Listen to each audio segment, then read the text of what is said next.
سلام الله على رجال بوقفتها ترد الدين، على العطفة مخابيط الفشق والطيب تسعيد، على يا محزم يا عزوتي يا ربعنا الغالين، ترى حنا على الوقفات حنا واهل العيلة، على يا محزم يا عزوتي يا ربعنا الغالين، ترى حنا على الوقفات حنا واهل العيلة. السلام عليكم ورحمة الله وبركاته. رمضان مبارك علينا وعليكم بالخير واليمن واليسر والبركات، وتقبل الله منا ومنكم صالح الأعمال والطاعات، وجمعنا الله وإياكم مع الصالحين المقبولين يوم الورود.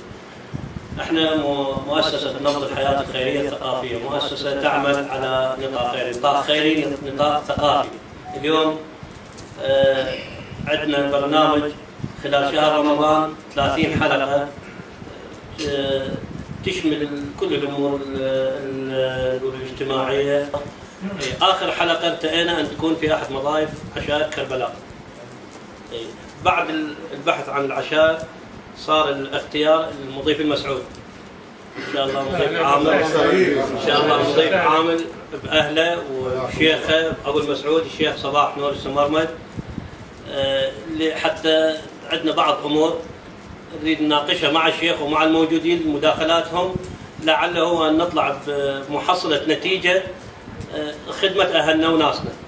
نترك المايك السلام عليكم ورحمه الله وبركاته. يا مساء الخير ومساء العافيه علينا وعليكم احبه المتابعين والمشاهدين الكرام.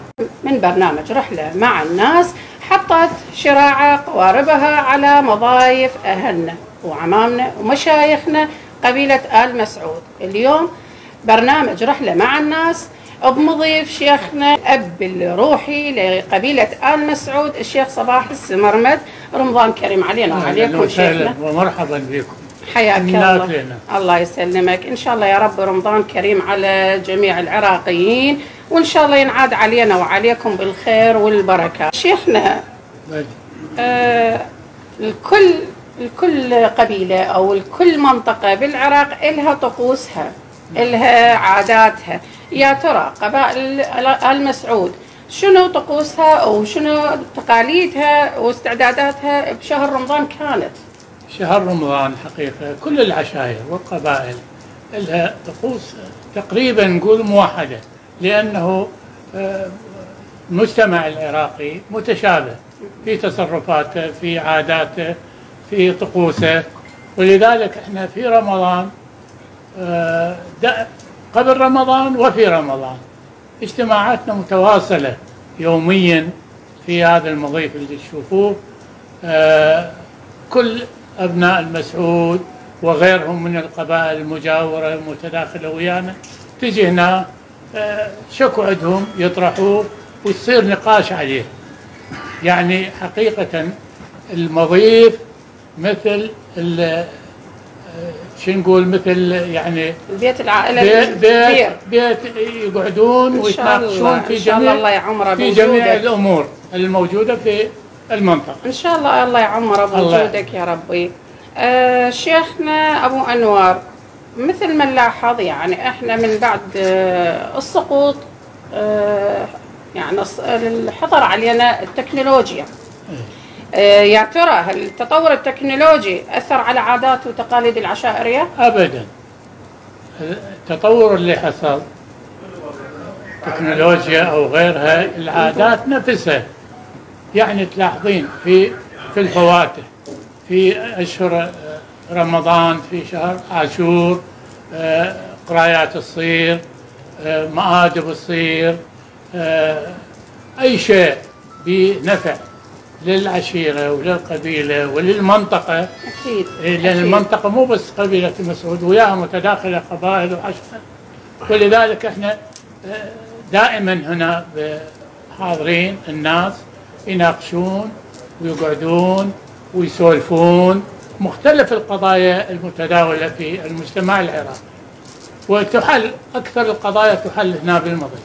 يعني قضايا اجتماعية مستعصية من تجي هنا ويقعدون العشائر وتقعد الناس الخيرة والديوان عامر بهم، يوصلون إلى نتيجة بحيث كلها تدلل المصاعب الموجودة في المجتمع، تدلل عند جلوس أبناء العشيرة وأبناء العشائر الأخرى والمنطقة.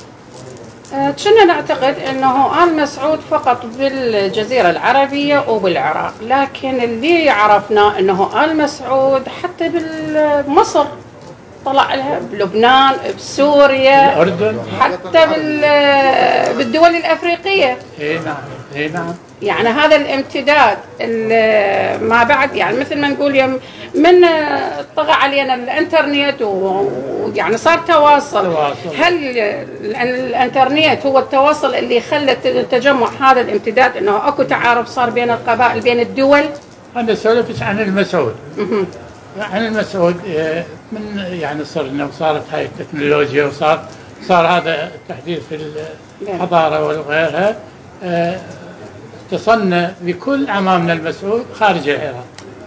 أنا اتصلت ورحت، ظليت 8 أيام 10 أيام في الأردن، استقبلونا هناك، ونائب مستشار الملك كان هو من العائلة اللي أنا رحت لها، بيت سرور، ويعني كلهم وظائفهم وعناوينهم موجودة بالأردن وبالعقبة، وعبروا علينا من السعودية من مسعود هناك وجوا علي. نعم. يعني مستبعون هناك اني رايح. رحت للأهواز مرتين هناك المسعود ايضا، التقيت بهم وضيفونا حوالي، ظلينا ما شاء فوق الله 10 ايام. ما شاء الله. عندنا هناك ذيك صورة الأردن هناك، هاي الصورة بالأردن هناك، عشائر موجودة. الله يعمر مضايفنا وين ما كانت بأي بلد. عندنا أنا رحت سنة 72 للجزائر، هناك والله 3 سنين بالجزائر، فهناك أيضا لقيت مسعود موجودين واتصلت بهم، بس بيوتات مو هواي. يعني هو الأصل بالعراق. بالمغرب عندنا أصل العراق. الأصل بالعراق. وهم يعرفون إنه هنا إحنا أصلنا من السعودية حقيقة. نعم. وبيت الغيصم عندنا من مسعود، حفر الباطن لا زالوا موجودين هم. الثاية الموجودة من المسعود بقت هناك، واحنا عبرنا لهنا، وصح من زمان يعني من زمن العثمانيين. تمام. قبل كم سنة صارت اكو معاهدة شملت الفرات الأوسط. بخصوص بعض التقاليد والأعراف العشائرية. الشيخ أبو أنور، تقدر تعطينا نبذة عن هذه المعاهدة وشنو يعني على شنو صار هذا العهد، على شنو بني؟ هاي صارت يعني بعد 2003. صارت يعني تجمعات عشائرية، فكل واحد يتبنى تجمع ويدعو إلى عشائر أخرى. نعم. وشخصيات، فهذه تتجمع بينات العشائر والشخصيات اللي بها دخلت المرجعية وصارت بالعتبة الحسينية. نعم. وتواقيع أيضا. نعم. تواقيع أيضا، وخلوا أسماءنا بالحضرة يعني بالشباك. لحد الآن موجود أو لا ما أعرف. وقعنا وتعاهدنا بأنه سواني العشائر الموجودة في كربلاء هذه وقعنا عليها. هو أنا أريد أعرف يعني هل الثانية اللي سنيتوها أكو بها نقاط مثلا عن الفصولات، عن الدية، عن الدية هي أهم شيء. أهم شيء الدية كانت. نعم. يعني مترأسة هاي المعاهدة اللي صارت. نعم. إنه الدية على السواني، دهس السيارة شنو، القتل ايش قد، يعني كلها سواني، ووافقنا عليها كليتنا ووقعنا عليها واخذوها العتبة عند العتبات. طبعا أحبة المشاهدين والمتابعين، فاصل ناخذ ونرجع. المداخلات أهلنا وناسنا بمضيف قبائل آل مسعود تحت رايتهم، واليوم احنا بضيافتهم. وقفتها ترد الدين على العطف. عدنا إليكم أحبتي في رحلتنا لهذا اليوم من برنامج رحلة مع الناس، وسؤالنا يتوجه للشيخ صباح السمرمد، أنه ما زالت الفصول العشائرية عرفا اجتماعيا تتوارثه الأجيال من جيل إلى جيل، لكن بعض هذه الفصول تأخذ الإنسان بالجور أو يكون بعض الشيء ظالم للشخص المتهم. رد الشيخ صباح السمرمد على هذه الفقرة، يعني اكو فصول البعض منها ينظلم. والله هذه أنا أول المعارضين عليها. ليش؟ لأنه سواني ما يتبعون الثانية اللي أقرت في الحضارة الحسينية. نعم. مثلا في المجتمعات الاجتماعية اللي حضرناها في النجف، حضرنا مؤتمر، وأيضا نعم. اتفقنا على شو اسمه على بنود معينة. نعم. فهذه تخرج مثلا البصرة، العمارة، الديوانية، تأخذ كيف يعني بالمئات تأخذ فصول هي خارج السواني الاعتيادية. مو أنا بالنسبة لي صارت عندي، صار هنا عندنا كربلاء جايين من الناصرية وطلبوا مبلغ عالي جدا. قلت لهم عمي انتم تطلبون وتردون هذا الفصل، هذا ما يصير عندنا بكربلاء، لانه ما نخرب ثانيتنا ولا نخرب عاداتنا الموجوده. تردون انتم روحوا شيلوا هناك، هم نازلين هناك. نعم. كربلاء شيلوا هناك، يعني هم بالناصرية وساكنين بكربلاء وطالبون بحق، ويردون يملون علينا العادات سوانيهم وتقاليدهم وتقاليدهم. فما قبلت وعارضت، قلت لهم روح شيلوا هناك وأنا أعود على الحكم وأرسلكم. أما هنا عندي وأغير سوانيي وأغير عاداتي ما يصير. هذا طبعا موقف مشرف ان بوجودك، انه انت تحت خيمتك هذه مجتمع، مو بس آل مسعود، مجتمع باكمله. اي نعم. الشيخ باسم كربلاء. البعض يعتقد انه التقاليد والاعراف العشائريه انه مزقت وحده الصف وخلقت مجاميع متناحره، مثل الدقات العشائريه، مثل الثار، مثل كثير من الامور. شنو رد؟ هذه والله هذه عادات يعني دخيله على المجتمع العشائري، واحنا نلاحظها. هاي الدقات العشائريه ما قاريها ولا يقرها دين ولا يقرها مجتمع. نعم. لان المجتمعات لا تقبل، والدين لا. طبعا هو الدين الاسلامي منع هاي قضايا الدقات العشائريه، نسميها احنا بعرفنا العشائري. هذه ولدت حزازات، ولدت شو اسمه يعني ولدت كره بين العشائر، اصبحت العشائر خصوصا هاي بالمحافظات الجنوبيه يعني يضرب بها المثل. نعم. تقابل عشيرتين على فد شيء بسيط جدا، يعني ما يسوى ان العشيرتين يتقاتلون ويقع منهم قتول وشو اسمه، وعلى حساب شيء لا يسوى ابدا. فاصل ونواصل احبتي المتابعين والمشاهدين. سلام الله على رجال وقفتها ترد الدين، على العطفه مخابيط الفشق والطيب تسعيد. في مضيف الشيخ صباح السمرمد، والان الحديث للشيخ ابو ضياء. ابو ضياء، البعض يعني يعتقد انه التقاليد والاعراف بخست حق المراه. بسم الله الرحمن الرحيم. تحية لكم وأهلا ومرحبا بكم، ورمضان كريم علينا وعليكم وعلى الأمة على الجميع يا ربي. وإن شاء الله مقبلين على عيد الفطر، يكون عيد مسرة وأمان واطمئنان إن شاء الله. اللي تفضلت به. طبعا العادات العشائرية القديمة رفضت جملة وتفصيلا. نعم. كانوا المرأة يبخسون حقها، مثلا أكون هوى على بنت العام، المرأة عندهم لا شيء. الدقة العشائرية اللي تفضل بها الشيخ أبو أنور عادات بالية، هذا رفضها مجتمعنا جملة وتفصيلا. اليوم المرأة لها حقوق تقريبا نص أو أكثر من حقوق الرجل، وخاصة نساء الريف إلهن احترامهن وإلهن كرامتهن وإلهن حقوقهن، فما عندنا أي بخس حق للمرأة، وخاصة بالفرات الأوسط وبالحسينية بالذات، والكل موجودين ويسمعون هذا الكلام. أما أكو مواضيع اللي سألتي جناب الشيخ عليها، موضوع السواني وغيرها. الفرات الأوسط حقيقة ملتزمين بالسواني، ولكن أكو قضايا دخلت علينا دخيلة من المحافظات الجنوبية اللي هي مئات الملايين والمليارات، احنا شيوخ كربلاء سووا عقد بحضرة الحسين. نعم. الهوى تنشال وهي مشولة عندنا اساسا، والدقة العشائرية طبعا مرفوضة. احنا دور العشائر اذا تضعف الحكومة دور العشائر يقول. اكيد. واذا قوت الحكومة يهمشون دور العشائر حقيقة. ليش؟ لانه العشائر هي صمام الامان. اليوم اكبر مشكلة تصير قتل، تروح المحامي ياخذ حقه والشرطة والمركز والقاضي ويحكم 20-30 سنة، ولكن بالنتيجة إذا ما ترجع على العشائر ويصير بها فصل وقاعدة عشائرية ما تفضل. هذا دور العشائر الموجود. إن شاء الله يا الله يا رب عامر مضايفنا وأهلنا ودوركم كله إن شاء الله عامر. بس بقت زواج القاصرات ما زال مترسخ ومتمسكين بالطابع العشائري. لا العفو، بالنسبة لزواج القاصرات أكثر شيء عند المدن.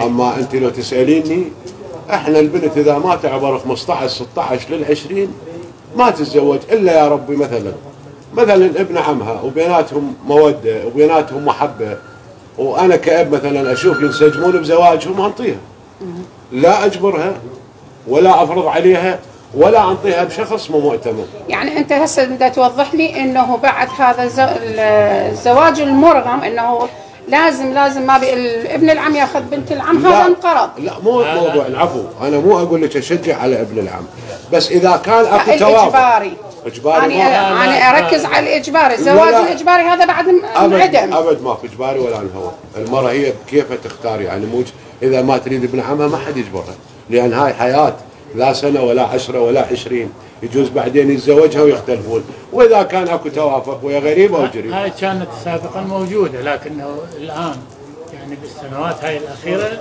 انعدمت. ما لا توافق ابو انور، ماكو جبر ابدا. ان شاء الله الله يبارك فيكم. شيخ ابو انور، الفصليه ضحيه من؟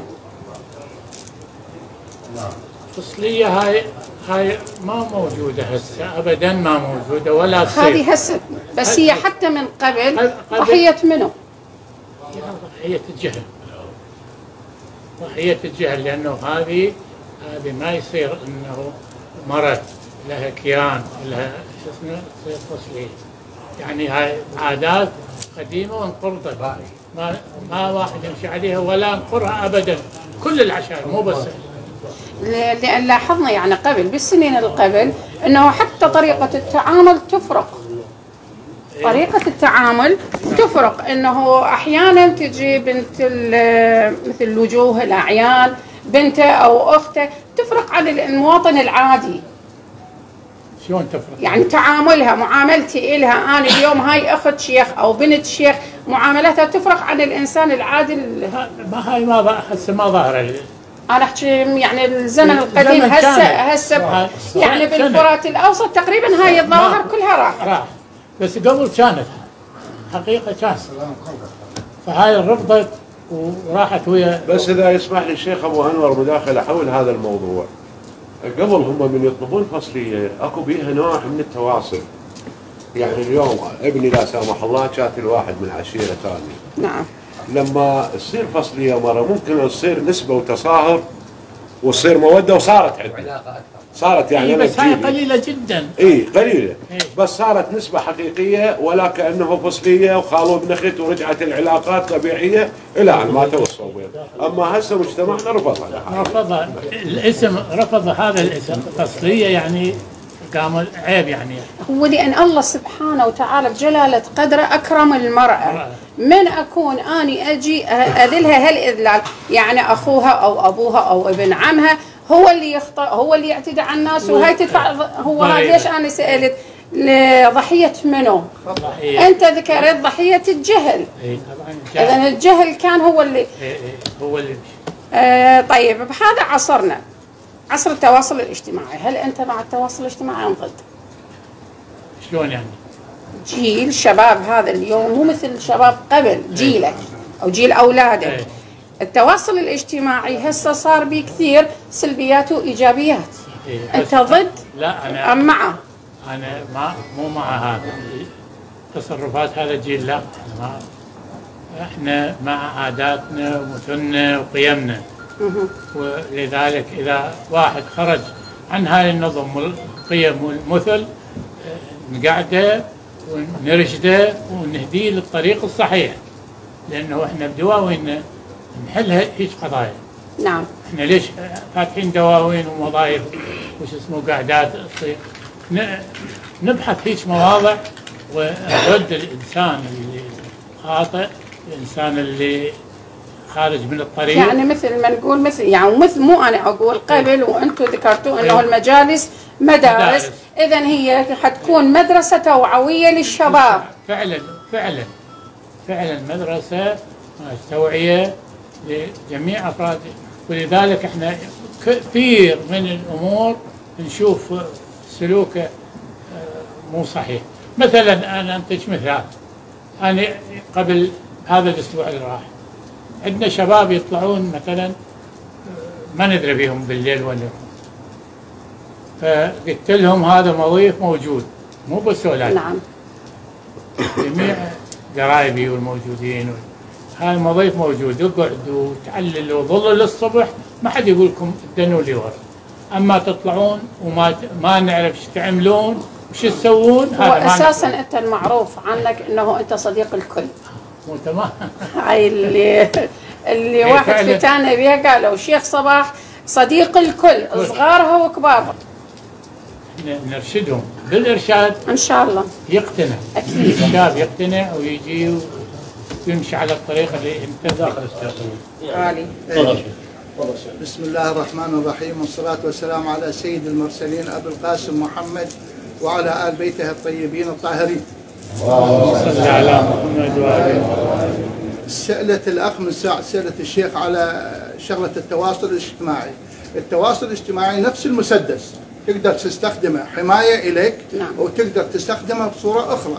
نفس السكين تستخدمها باستخدام صحيح وتستخدمها باستخدامات أخرى. التواصل الاجتماعي هي أحد الشغلات المتحضرة والمتطورة تقدر توصل إلها إلى أهداف تنفعك وتنفع المجتمع. وخير دليل هسه عندما حدثت كورونا أصبحت الدراسة عن طريق التواصل الاجتماعي. الطالب يقدر يمارس العمل مالته والدراسة مالته والشغل مالته عن طريق التواصل الاجتماعي. هاي الشغلة الصحيحة الزينة بالتواصل الاجتماعي، لكن اكو شغلات غير هذا، واحنا ضد هذه الشغلات ووضع لها حد ووضعت لها ثانية. كل واحد يتصرف تصرف خاطئ عن طريق التواصل الاجتماعي يوضع له حد ويدفع دية عن طريق الخطأ مالته. يعني بهالحالة احنا نقول الدور العشائري لها الدور المهم والمؤثر بالمجتمع، يعني عكس ما صار بالسبعينات من العراق انطلق انطلاقة رأسا فجأة انه تمدن وعصر تطور، فنشوف كثير من يعني بدأ يتخبط بقراراته، طريقة تعايشه انه من الريف تحول الى مدينة متحضرة. اراد ان يطفر طفرة نوعية بس ما قدر. بالسبعينات ما قدر ورجع. لا، الآن شبابنا واعي ومتطور ومثقف وأصحاب دين، ويرجع الفضل للمنبر الحسيني. أكيد. التوعية الدينية، الإرشادات الدينية، القنوات المفتوحة على مصراعيها القنوات الدينية. إضافة لهذا المضايف والمجالس أخذت دور فعال في صد بعض التصرفات اللا أخلاقية، ما أقدر أقولها هو إذا كانت قليلة، ووضع لها حد عن طريق المضايف وعن طريق المجالس وعن طريق القعدات العشائرية اللي تصير مجتمع عشائري مثقف ومتدين. ان شاء الله ان شاء الله. هو احنا سؤالنا انه حتى المنبر الحسيني استغل المضايف والعشائر، هذا تقاليدها من من طقوسها إقامة المآتم الحسينية. فما أعرف يعني مضيفكم أو القبيلة آل مسعود شنو دورها بالمنبر؟ المنبر الحسيني أخذ دور فعال، وخير دليل نشاهد أوقات الزيارة الأربعينية، نشاهد الشباب الكل تعمل وكأنما حلقة متواصلة بخدمة زوار أبا عبد الله الحسين وملتزمين دينيا وأخلاقيا. هذا الدور الفعال. إضافة للمجالس من قاعد يصير عندنا نوبات جلسات رمضانية ومجالس، وأحد القراء نشاهد الشباب يستمعون وأذان صاغية للمجالس الدينية والتوعية الدينية. إضافة إلى كلام الشيخ هو اللي يمشي على الكل، على الكل. عندما يشخص الشيخ بعض الأخطاء ويوضع الحلول الكل تمشي بها. دستور ماشي على الصغير والكبير. العشيرة دولة مصغرة بقائدها ورئيسها. هنا راح أسأل الشيخ صباح، أكو كلمة دائما تتردد بالشارع. اي هذا شوفوا لنا اياه، هذا ابن عشيرة، شنو القصد من ابن عشيرة وليش يفرق هذا؟ مو احنا قلنا قبل شوية وقال انه العشيرة هي يعني دولة مصغرة. نعم. مو ودائما احنا في احتكاك مع كل الناس الموجودة بالعشيرة خصوصا، ونعقد مو ندوات وإنما جلسات. يعني هاي من قاعدة المضيف، مو هي ندوة مسوينها. نعم. إنما هو مدرسة نجتمع ونبحث أمورنا العشائرية الموجودة. كل عشيرة لها نخوة. المسعود بيش ينتخون. الله يديمكم. بسعد وأخوت علي. الله يديمكم. الديوان إلى أصوله، دخوله وارتياده. ديوان المسعود شنو أصول الدخول والارتياد إلى؟ يعني أنا مرات هنا عندي جماعة قاعدين نسولف أمور عشائرية، وهناك يم الباب مجموعة ويسولفون بصوت عالي وكأنما احنا ما موجودين. رأسا ننبههم رجاء صوتكم نادى نسولف، عندنا قضية نحلها. يسكت بعد ما يجي. عندنا مداخلة من يا ريت تتعرف عن أبو محمد. حياك الله. بسم الله الرحمن الرحيم. الحمد لله رب العالمين، والصلاة والسلام على أشرف خلقه سيدنا أبو القاسم محمد وعلى آله وصحبه المنتجبين. اللهم صل على محمد وعلى محمد. نكرر ترحابنا بكم وبالاخوان، وان شاء الله هذا مضيفكم، هذا مضيف الكل ان شاء الله. ان شاء الله بيت العامر. نعم. احنا شوي عندي مداخل. احد المستشرقين طرح سؤال، وسؤال شامل وعام. قال هل ان مقاييس للشهامه والشرف والصدق هل كانت موجوده عند العرب قبل الاسلام ام لا؟ كيف كانت؟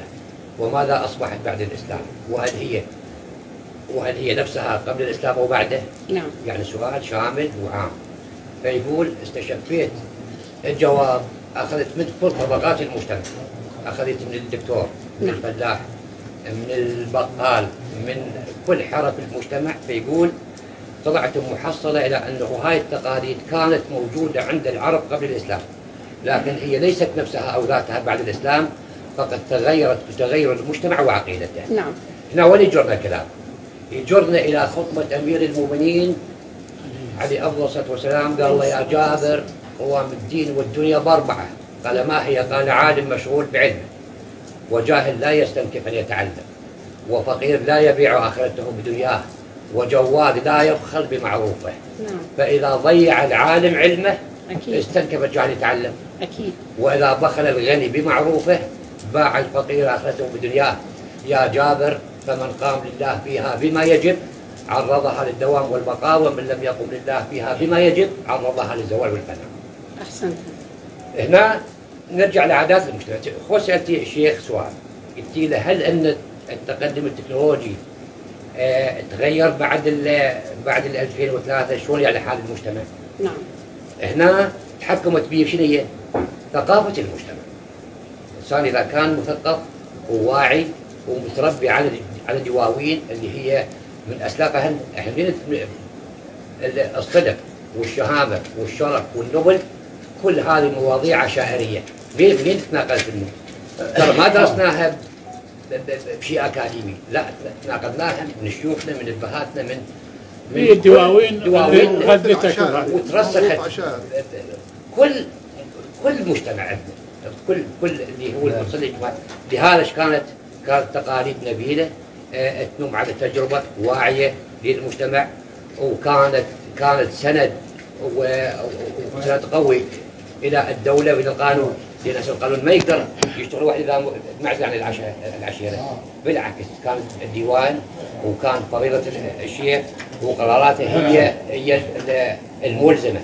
ملزمه ليش؟ لانه تجي من تقاليد المجتمع. نعم. ولهذا شوف احنا من فضل الله المجتمع الريفي مجتمع متكامل بخواصه، متكامل بكل معاييره. ليش؟ لانها مجتمع موروث، توارثنا متناقل، تناقلناها من اب عن جد. ولهذا شوف مرات من احد الاشخاص قد يعمل عمل يعني مو خالد المجتمع، يقول انت هذا من يا عشيره، انت عشائري. نعم. تطرح هذا السؤال. ليش؟ لانه احنا ما نقول ابن المدينه، بالمدينه رجل على وضعه، لكن هنا التزام ابن العشائر لا، التزام اكثر. ليش؟ لانه يخجل يخاف تسمع. يخجل. ليش؟ لانه عنده فقط السمعه كنز. الانسان اذا راحت سمعته انتهى بعد. اهم شيء قد تفوق على كل الماديات، على كل شيء. واهلا وسهلا. اشكرك، انا اشكر مداخلتك هذه. نرجع بالحديث للشيخ صباح السمرمد.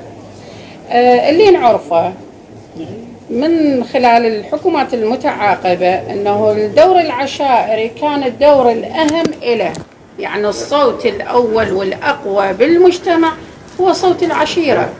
يا ترى قبائلنا وعشائرنا كان لها دور تأسيس حكومة أو انتفاض ضد حكومة أو ضد الظلم، نصرة الشعب؟ تذكرون كلكم. نعم. بعد السقوط. نعم. بعد السقوط دوائر الدولة انحلت. أكيد.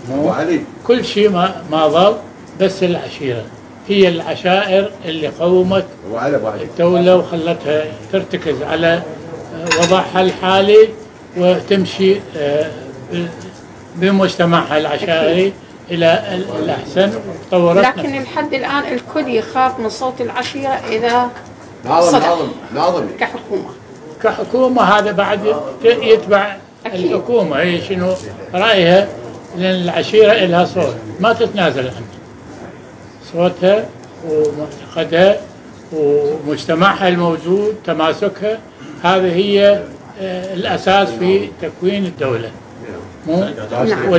ولذلك بعضهم يخافون، يعني بعض الحكام يخافون أنه تقوى العشيرة وبعد ما يظلهم مكان إلى. أكيد. إيه؟ أكيد. احنا من خلال قناتكم نعم يعني نوجه رسالة إلى السيد رئيس محكمة كربلاء والقضاة المحترمين. نعم. بأن يتواصلون ويا الشيوخ لحل النزاعات، أحسن ما القاضي ربما يحكم بدون إرادته ويرتكب خطأ. نعم. نعم. أنا اللي لحقت عليه وأخوي أبو أنور أكبر مني عمرا، الله يعطيه الصحة والعافية. الله يعافيك. كانت حتى بزمن نوري سعيد من تصير محكمة، اليوم يسموها محكمة جنايات، قبل يسموها محكمة كبرى. نعم. يدزون على الشيوخ 2 مثلا أو 3 حتى القاضي يستأنس بمشورتهم. اليوم أنا بمنطقتي مثلا صارت قضية قتل، الشاهد ممكن تجيبه من الشارع تنطيه فلوس ويشهد ضد أو معه.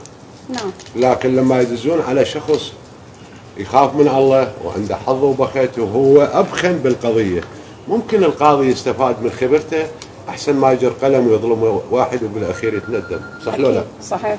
فإحنا ما عندنا تواصل اليوم ويا القضاء حقيقة. يعني إذا تسمحي لي، اليوم أنا رحت مثلا للفلوجة على قاضي. نعم.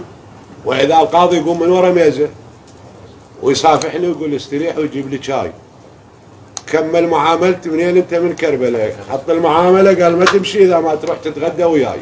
نعم. اليوم أنا أطلب على القاضي ما يحترمني، يعني وكأنه شاهد زور جاي أو يعني يابا أنا عندي قضية بدي أوضح لك أمور 1 2 3. وهذه رسالتي للقضاء اللي هم أولادنا واللي هم أولاد عشائر. يعني كربلاء مو أكو مكتب لجنة العشائر؟ ما يمشي. يعني ما إله دور؟ أبدا. أكو قضاة اشتغلوا، أولاد حمايل، أولاد شيوخ، من يطوب عليه أبو أنور ويقول له هاي القضية 1 2 3 اقتنع وخلص. نعم. أكو غيره ما يقتنع، يقول لك أنا عندي شهود وعندي قانون وعندي بينة وعندي كذا. هذا اللي نحب من خلال قناتكم، أنه يكون تعاون بيننا وبين القضاء حتى نحل مشاكل الناس بانسيابية وشفافية. شيخ أبو ضياء، بالنسبة للقضاء نوبات يأجل القضية يفتح مجال نعم للصلح صحيح. يأجلها مرة مرتين، هذا شيء ممتاز صحيح. يفتح مجال للصلح، هو هذا دور القضاء. أنا رحت يم مدير استئناف كربلاء قاضي، فبعد ما سلمت عليه وقعدت يمه وسولفنا قال لي والله بارك الله بيكم وانتم سندنا، لأنه كل القضايا ما تنحل إلا تتدخل العشائر فيها. يعني هذا كان عندهم فيش حس عندهم. فاحنا دائما يعني العشائر لها دورها ولا شو اسمه ولا سمعتها ولها مكانتها بالمجتمع. جزيل الشكر لك شيخنا وابونا العزيز، اليوم كنا بضيافتك والحمد لله والشكر. انت ومشايخ آل مسعود وجهها اعيانها، تحياتي لكم، تحيات كادر برنامج رحله مع الناس. كانت حلقه طبعا الاروع حلقه بالبرنامج طيله شهر رمضان. اليوم ثمرتها، اليوم ملحتها هي بمضيف الشيخ صباح السمرمد، مضيف البخت، مضيف الشهامة، مضيف النخوة، مضيف العزة والكرم. إيش ما نحكي، إيش ما نوصفه، هو قليل بحقه. شاكرين إلى الضيافة، شاكرين إلى الروح الطيبة اللي استقبلنا بها، وأيضا نقدم اعتذارنا عن الوقت اللي تأخر شوية وعبرنا حده، فما عندنا منك غير نطلب منك السماح، وأكيد أنت والكرم بعد. أهلا وسهلا بكم، بارك الله فيكم، وهاي جيتكم تشرفنا بيها، انت الشرف اكيد اعزاء وتبقون اعزاء، وهذه يمكن ما ننساها هذه الليله، لانه انتم تحفتونا الله يخليك بكلامكم وجهاتكم وباسئلتكم. ان شاء الله تكون خفيفه الظل مثل ما يقولون عليه. اهلا وسهلا بكم، ممنون، شكرا لك، شكرا لك. يا هلا يا